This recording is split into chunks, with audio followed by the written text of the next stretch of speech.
The next keynote, I think quite appropriately, comes fully from Africa. In the Mediterranean context, we've talked about Northern Africa, Faris's experience, of course, and Mohammed's earlier. So before we welcome our keynote speaker, let's have a look at the quotation that sets this up.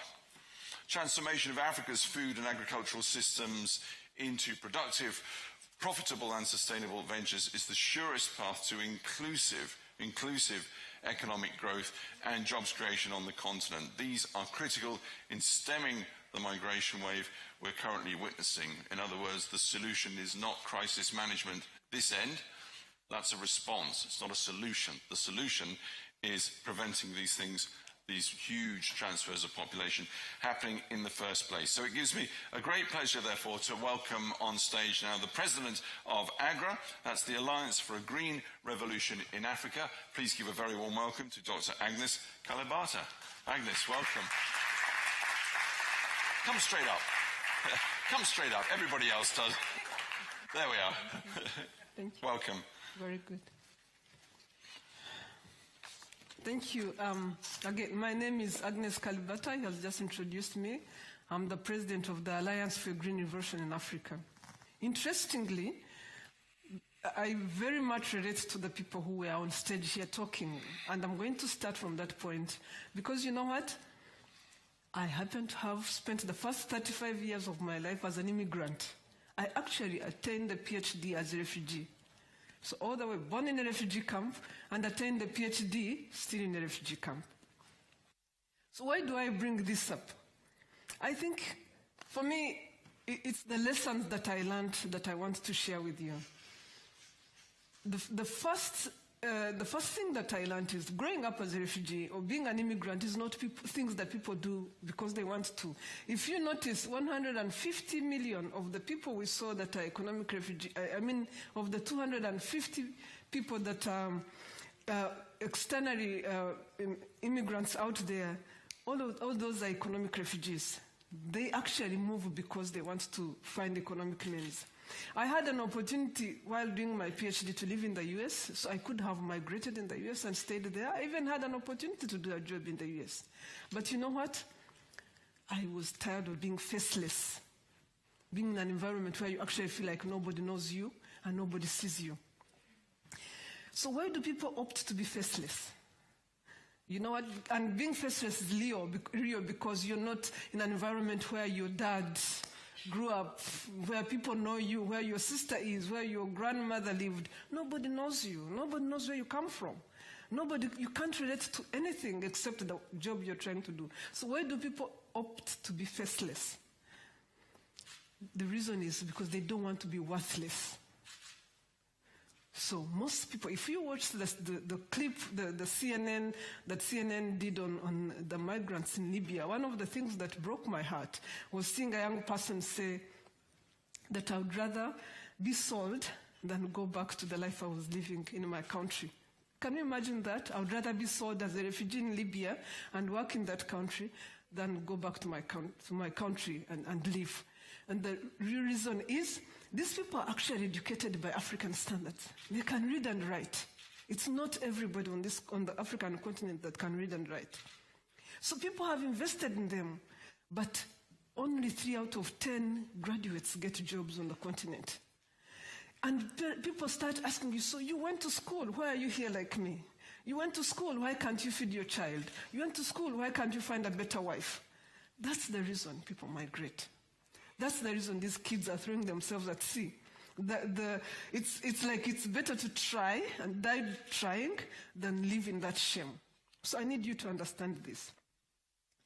So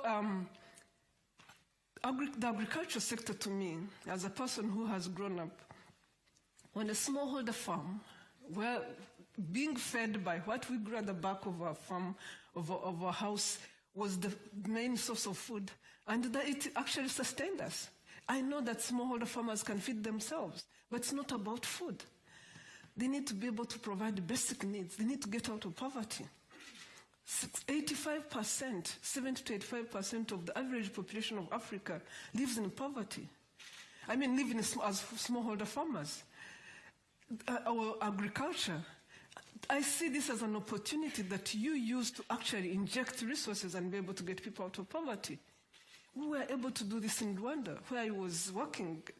The government of Rwanda did put in place programs in the agriculture sector, inject significant resources in the agriculture sector, and was able to reduce poverty by international standards, what they call poverty reduction. That is moving people from less than $1 a day, to a little bit more than that. Was able to reduce poverty. In 6 years, we were able to do about 25%, just by injecting significant resources through inclusive agriculture. So it's possible. These things are possible. The institution I work for, AGRA, was initiated with the support of Kofi Annan, back then Secretary General of the UN, out of the frustration that Africa wasn't moving fast enough. We approached a few partners, and they started talking about how Africa could access technologies, improved seeds, good fertilizers, things that the rest of the world had been doing for over 50 years. How do we ensure that farmers in Africa access those? So we started working on these technologies. Fast forward, 10 years later, Africa still doesn't have the right technologies in terms of farmers. Farmers don't have these technologies in their hands. And why? It's not because these technologies don't exist. AGRA alone has put over 600 varieties of 18 different commodities on the shelf that could go to farmers and change their lives. But it hasn't happened. The CGIR, which a lot of institutions in Europe and others fund, have put lots of technology on the shelves. Lots of models, lots of other things exist, but they are not reaching the farmer. So why is this not happening? So one of the things that we have decided to do as an institution is to try to understand why these technologies are not reaching farmers and what we could do differently. We have identified that issue of state capacity, African countries' capabilities to deliver on some of these things is challenging. AGRA as an institution has therefore decided to start measuring Africa's capacity in one room, you could call it, under one roof. We have over 34 nationalities of some of the best trained Africans under one roof. And when we look at challenges at a country level and try to understand the best way we can support those countries from a technical perspective so that they know how to drive public investments, but they also know how to drive investments that can catalyze private sector. That's number one. Another thing we do is we look at systems. Why aren't systems working in Africa? Why aren't institutions working? And what type of resources do we deploy to ensure that these systems and institutions work for the benefit of the private sector? The last thing, and most important probably, that I wanted to talk about today is the partnership. We do put a lot of emphasis on partnerships. No single institution can do this. Lots of institutions need to come together. But the partnerships that are most critical for Africa's capability to create jobs are partnerships with private sector. Being able to create a conducive environment that will allow people to invest. Africa today is a $300 billion market in terms of food. Africa is the fastest urbanizing continent.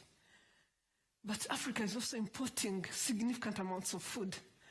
So do you blame these kids when they are throwing themselves in seas trying to find jobs in places where Africa is importing food from? So one person did dare to turn this around.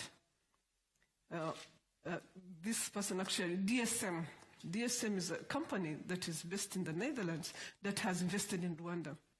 And I just want to mention their story so that you understand what they did. DSM decided to invest in improved foods for babies. This food was being imported from France. It decided it would invest in a few countries in Africa. The first investment has happened in Rwanda, in my country. They have created over 150 jobs just through that factory investment. They reach millions of children and millions of women with nutritious food to save the first 1,000 days, so that these kids can grow up with appropriate brains, but also these mothers can carry children to term. They are making money doing good. This type of investments are recognizing that the market is in Africa, the produce can be grown in Africa, and the money can be made in Africa. So my appeal to you, and the point I want to conclude on, is there's an opportunity to make money in Africa. There's an opportunity to make business in Africa. There's an opportunity to actually turn around the whole migration crisis by investing in Africa. There's labor, there's money to make, and there's no reason why we can imagine that jobs are going to be, that stuff is going to happen in the rest of the world, and the developing world is not going to want to go to where that stuff is happening. So if we want to reverse migration, we need to invest in these markets, because it's not that you can't make money. There's money to make. Instead of putting emphasis on, I remember last year at the African Green Revolution Forum, one journalist in Europe was telling me, Africa is growing so fast, so this is an opportunity for European farmers. And I was like, yes, it's a great opportunity for European farmers, but it's also a big opportunity for more migration from the continent. So let's think about this. If we can think about the fact that if we don't invest in this market, people will continue going to look for job opportunities outside this market, then we will not be able to solve the migration problem.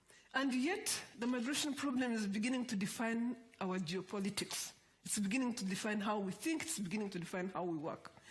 So I want to conclude on the point that we see agriculture as the biggest catalyst to stop migration, because it provides an opportunity for inclusive economic growth. It provides an opportunity for putting resources in the hands of many people, and there's a lot of evidence on the ground.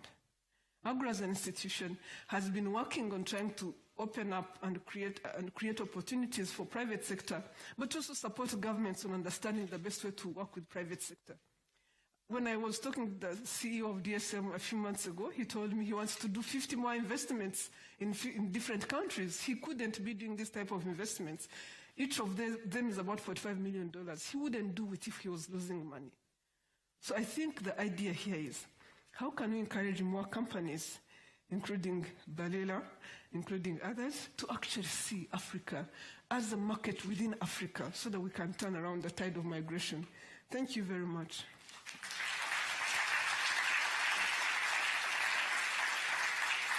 Thanks very much, Alice. Thank you indeed.